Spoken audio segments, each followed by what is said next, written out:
Oke, Assalamualaikum warahmatullahi wabarakatuh.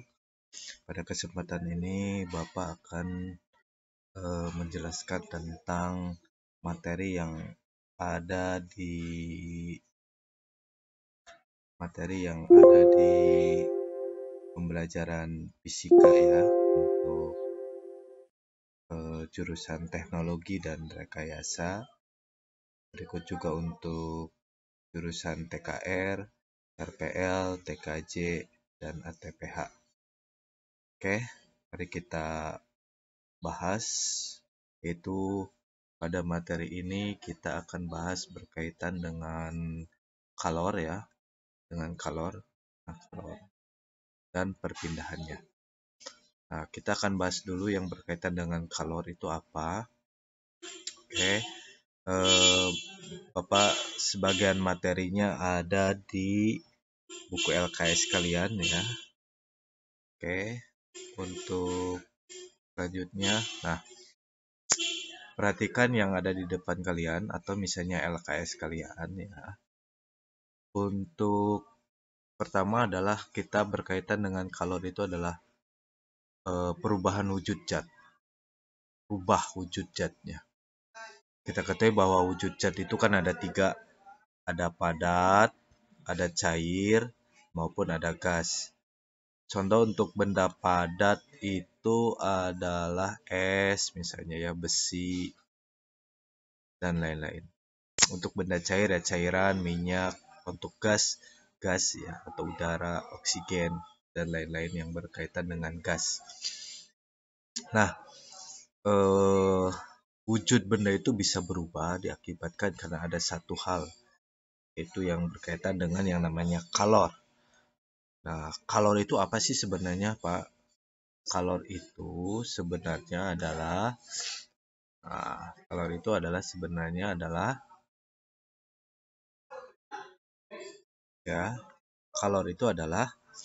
sebenarnya adalah energi panas ya. Energi panas ya. Energi panas yang terkandung pada benda ya. Jadi energi panas yang terkandung pada benda, di mana energi panas ini bisa berpindah ya. Dari mana? Dari suhu panas ya, atau jangan panas. Dari suhu yang tinggi ya, tinggi ke suhu yang rendah. Bisa terbaca ya di layar kalian. Jadi kalor itu adalah sebuah energi panas. Jadi intinya kalor itu panas aja ya. Ini yang dihasilkan oleh misalnya api, cahaya matahari ya, atau suhu tubuh kalian juga ada panasnya ya, tergantung pada benda yang berpindah. Selalu ini hukum alam. Selalu dari suhu tinggi ke suhu yang lebih rendah. Pak, bisa nggak dibalik? Bisa, tapi harus menggunakan alat. Kita kenal yang namanya adalah kulkas ya. Kulkas. Dia membalikan dari suhu yang lebih rendah ke yang lebih tinggi ya. Dia bisa merubah dari suhu rendah ke suhu tinggi. Kebalik. Maaf, kebalik ya. Bapak ulang lagi bahwasanya secara alamiah suhu itu bisa berpindah dari suhu tinggi ke suhu yang lebih rendah. Oke, nanti untuk pembahasan masalah kulkas itu ada di materi yang namanya teori termodinamika. Oke, bisa dipahami konsep kalor itu seperti apa? Jadi kalor itu adalah energi yang panas yang terkandung pada sebuah benda yang berpindah dari mana? Dari suhu tinggi ke suhu yang lebih rendah. Oke, selanjutnya kita akan menghitung bagaimana kalor itu. Besarnya panas itu yang dibutuhkan oleh benda itu. Tentunya benda yang kecil, benda yang besar itu akan berbeda. Kita ingin menaikkan suhunya. Ya. Yang pertama adalah Bapak perhatikan rumus ini. Kalor itu sama dengan MC, ini dibacanya delta T. MC delta T. Bapak cek dulu apakah berjalan rekaman ini. Oke, berjalan. Oke, MC delta. Jadi kalor itu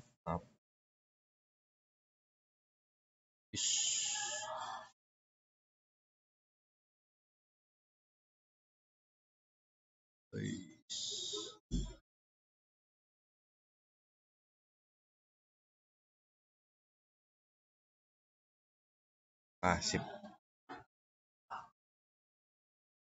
Oke. Jadi kalor itu ya, kalor panas itu yang berpengaruh pada benda. Misalnya kita ingin masak air, kita ingin menggoreng ya, misalnya mau bikin masakan apapun, itu kan dibutuhkan kalor. Nah, panasnya itu terhadap benda dipengaruhi yang pertama adalah M. Kadar kalor itu disimbolkan dengan Ki ya, kalor itu Ki. Jumlah kalor yang diperlukan atau dilepaskan. Yang pertama adalah M, massa zat. Ya, satuannya adalah kilogram. Kenapa massa zat ini diperlukan? Ya, diperlukan karena massa itu benda itu berbeda-beda. Masak air, kita bikin mie, otomatis airnya sedikit. Kita masak air buat diminum misalnya, itu masanya akan lebih besar. Nah, perbedaan massa ini ya. Jadi kalau kita misalnya ini kita masak air ya di kompor, dengan kita masak air untuk mie, dengan untuk masak air di bayangkan ini air ya di panci, ini panci. Kalau ini kita masak air buat makan mie, otomatis masanya berbeda ya. Ini masanya lebih sedikit, yang ini lebih besar. Mana yang membutuhkan kalor yang paling besar? Otomatis adalah yang ini. Kenapa? Karena massa atau isi airnya itu sangat besar, maka membutuhkan api atau kalor yang sangat besar pula. Ya. Nah, makanya masak untuk mie aja 2-3 menit udah matang ya, karena sedikit airnya. Bisa dipahami bahwa kalor dipengaruhi oleh massa. Ya, silakan kalian bisa di pause, kemudian boleh kalian bisa mencatat untuk catatan kalian. Bisa di pause video ini. Oke, selanjutnya. Nah, untuk selanjutnya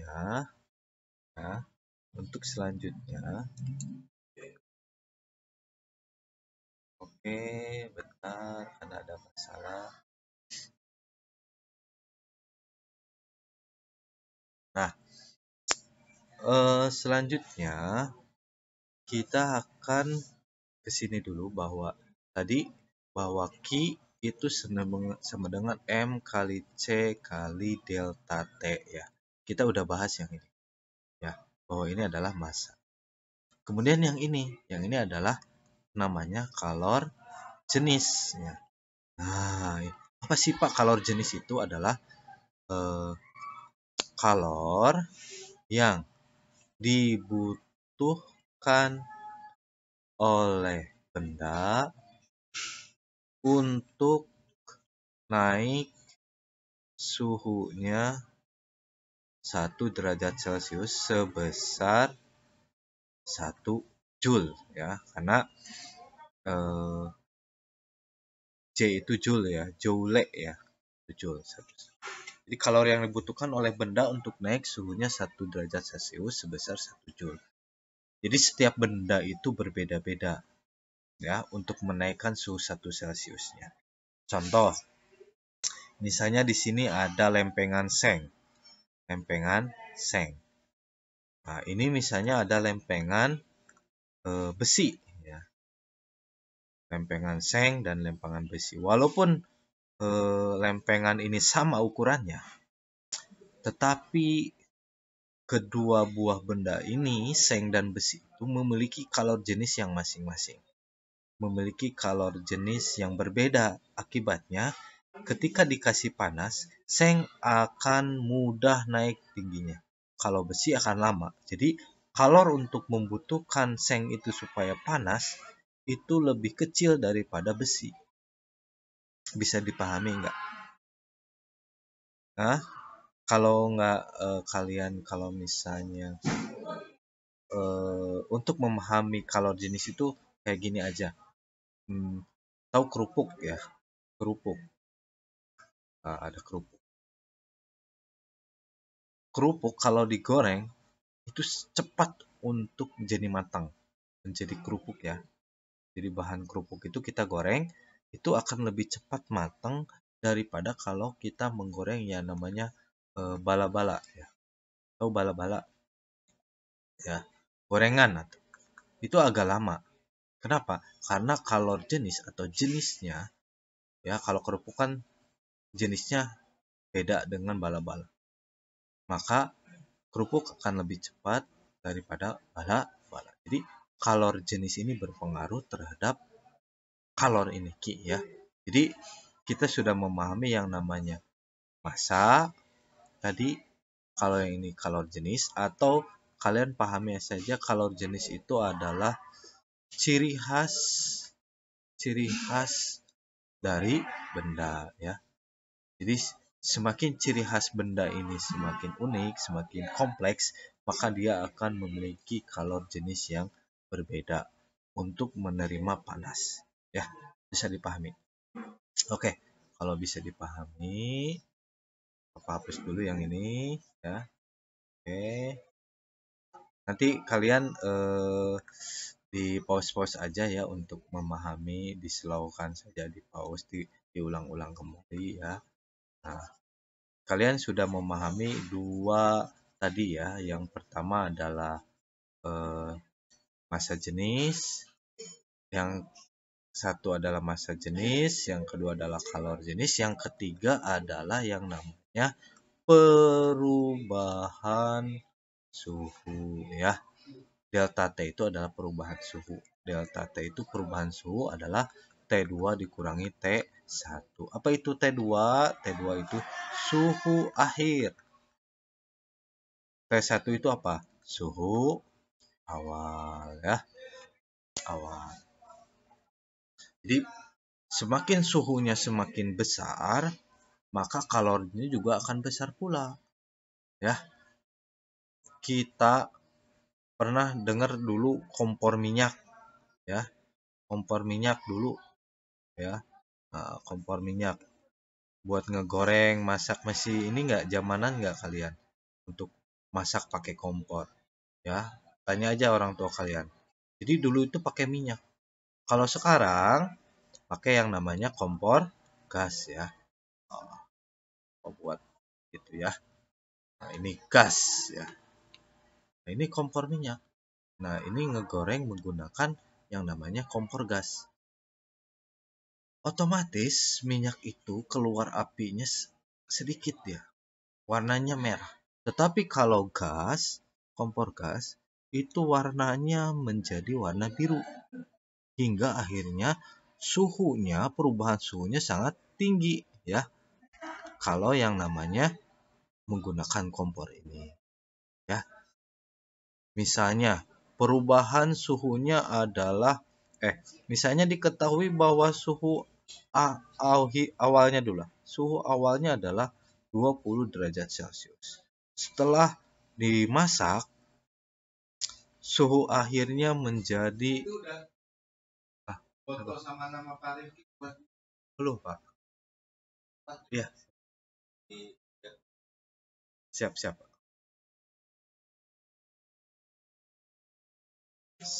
Ukurannya udah tahu. Harus diukur dulu Pak pakai penggaris. Iya.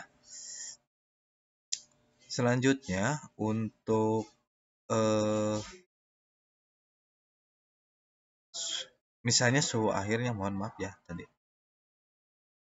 75 derajat Celcius. Nah, suhu akhir setelah dipanaskan adalah 75 derajat Celcius.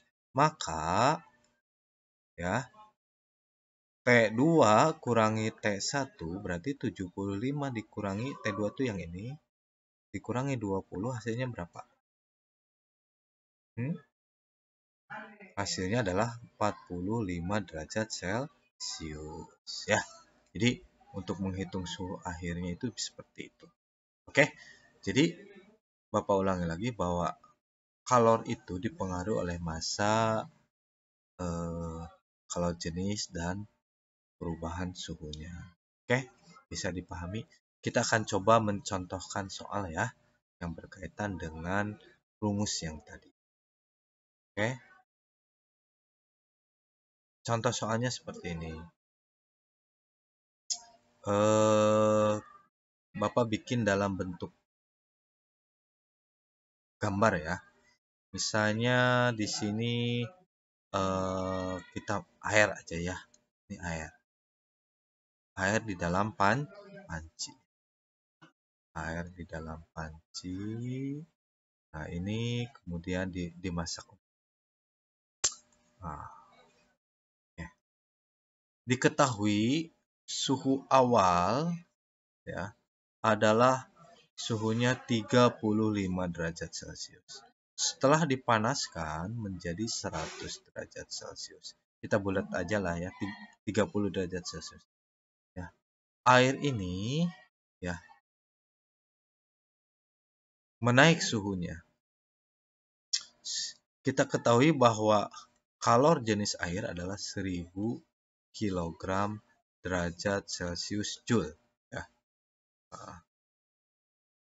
Kalor jenis air adalah 1000 kg per derajat Celcius Joule. Kemudian massa air adalah 2, kita pakai kilo aja ya. Massanya adalah 2. Jadi massanya adalah kilo. Nah, tentukanlah Q-nya, kalornya ya. Kalor yang dibutuhkan untuk menaikkan suhu dari 30 sampai 0 derajat Celcius. Berapa kalornya itu? Maka Q sama dengan M kali C kali delta T. Ini ingat rumusnya. Masukkan aja, masanya berapa? 2 kilo. C-nya berapa? C-nya adalah 1000.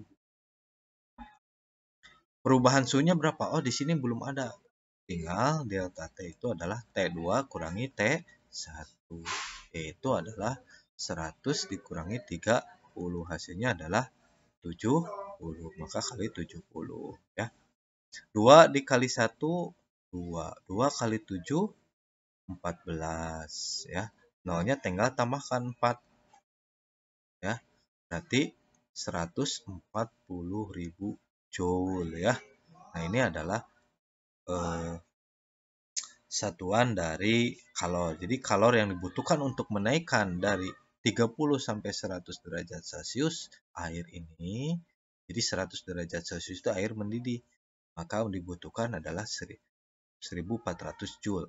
Bisa kita rubah dengan K. Berarti Q-nya itu adalah 140 K Joule. Ingat K itu adalah nolnya 3 ya, tinggal rubah aja. Jadi yang 03 ini diwakili dengan K. Nah, seperti ini. Oke, bisa dipahami.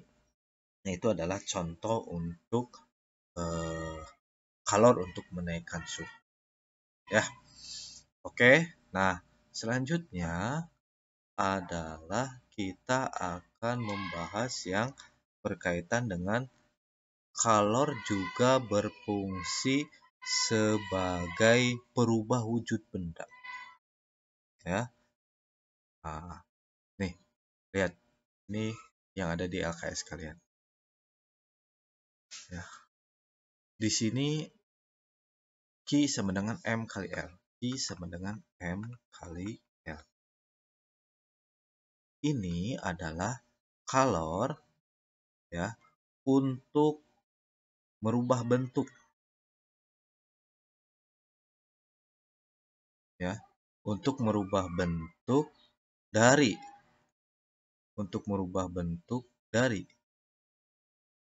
untuk merubah bentuk dari yang tadinya padat menjadi cair. Jadi yang kita bahas Q M kali C kali delta T itu untuk naikkan suhu, ini cuma naikkan suhu. Jadi cuma untuk naikkan suhu. Jadi rumus yang ini yang tadi udah kita bahas.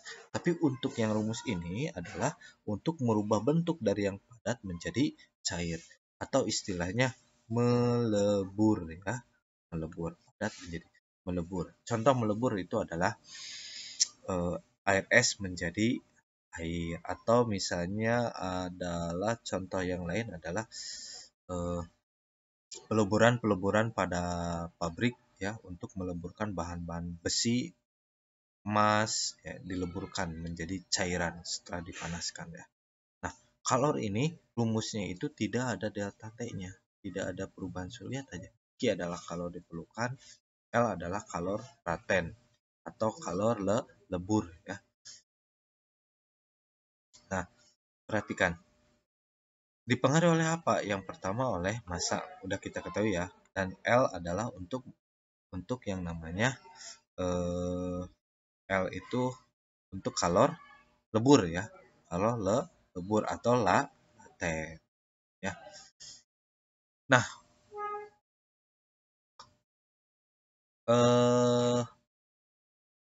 kemudian di sini ada yang namanya kapasitas kalor. Kapasitas kalor itu adalah yang ini adalah apa?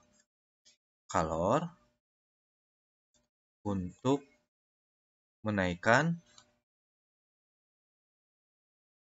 ya, bukan menaikkan, untuk merubah. Oke, kalor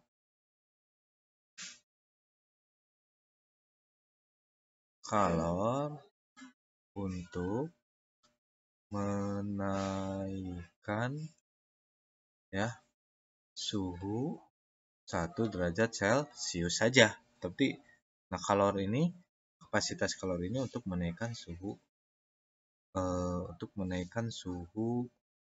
derajat Celcius saja ya. Kita coba untuk next dulu ya. Apa hubungan antara kapasitas kalor kemudian kalor lebur itu seperti apa? Oke, bisa dipahami. Nah, oke, untuk ini kita bahas lagi di sini. Contohnya untuk kapasitas kalor ya, ini kapasitas kalor C kapital ya. Kalau kalor jenis C kecil ya.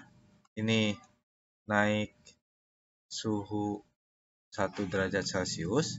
Kalau ini naik suhu 1 derajat Celcius. Berikut juga dengan kalornya sebesar 1 Joule gitu ya.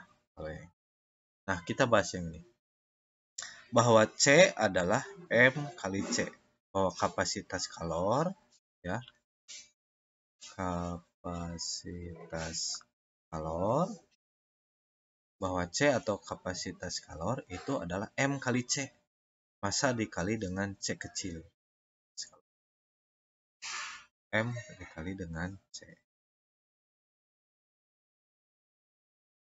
Apa itu kapasitas kalor di sini? Nanti kita ketahui bahwa rumus dari kalor itu adalah M kali C kali delta T. Lihat, C besar ini adalah M kali C. Di sini juga ada M kali C. Jadi kalian bisa rubah yang ini menggunakan C kapital, C kali delta T ya, yang ini. Oke. Q sama dengan C kali delta T. Jadi rumus untuk kapasitas kalor bisa yang ini ya. Bisa juga menggunakan rumus ini. Maka C kapital adalah Q per delta T. Nah, jadi bisa rumus yang ini. Kapasitas kalor bisa menggunakan rumus ini, bisa menggunakan rumus ini. Ya. Oke, bisa dipahami, silakan di-pause, ditulis. Oke, kita contoh soal. Pertama, kita akan mencontohkan soal yang terkait dengan kalor lebur atau laten ya. Contohnya misalnya es batu dalam bentuk gambar aja ya. Dalam bentuk gambar, misalnya ini ada es batu. Jadi ini es batu. Suhunya adalah minus 20 derajat Celcius.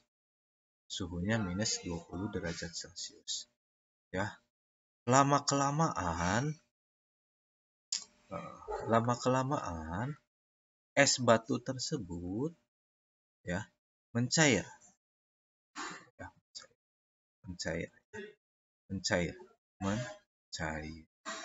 Suhunya sekarang jadi 0 derajat Celcius. Ya, 0 derajat Celcius. Es batu tersebut ya. Di sini es batu tersebut belum mencair keseluruhan, tapi masih ada yang mencair sebagian. Nah, kalau ingin menghitung kalor yang diperlukan untuk menaikkan suhu dari min 20 sampai 0, maka kita gunakan rumus M kali C kali delta T ya. Misalnya masanya 1 kilo ya. Kemudian C itu misalnya 800 gitu ya. Kilogram per Joule derajat Celcius kalau jenisnya. Maka kita masukkan 1 dikali 800 dikali berapa? Kan ini suhu awal, yang ini suhu akhir. Maka T2 dikurangi T1 sama dengan ini delta T ya, ingat ya. Berarti 0 dikurangi min 20. Kan min 20 di sini. Min ketemu min plus ya. Ingat di matematik berarti membutuhkan 20. 1 kali 8, 8. 8 kali 2, 16. Nolnya ada berapa? Ada 3. Ya, berarti membutuhkan 16.000 Joule atau 16 kilojoule. Nah, itu untuk menaikkan. Jadi untuk menaikkan suhu yang dari min 20. Nah, sedangkan di sini berubah yang tadinya padat menjadi cair. Maka jangan gunakan rumus ini. Salah kalau kalian gunakan rumus ini. Karena di sini adalah perubahan bentuk. Kalau ini untuk menaikkan suhu, kalau ini berubah bentuk dari yang tadinya padat sampai ke cair. Maka kalian gunakan rumus kalor lebur atau kalor laten. Q sama dengan M dikali L. Yang ini rumusnya. Masanya berapa tadi? 1 kilo. Kalor leburnya adalah, misalnya di sini kalor leburnya adalah 11.000. Ya, 11.000. Maka 1 dikali 11.000 adalah 11.000 ya, Joule atau kilojoule. 11 kilojoule itu adalah kalor lebur, kalor untuk yang merubah bentuk yang tadinya padat menjadi cair. Ya, kalian harus bisa membedakan yang namanya kalor untuk menaikkan suhu ya, dan kalor untuk yang ini merubah bentuk benda ya. Seperti itu ya. Bisa dipahami. Oke, silakan di pause kemudian boleh kalian catat. Selanjutnya, terakhir mungkin ini yang terakhir adalah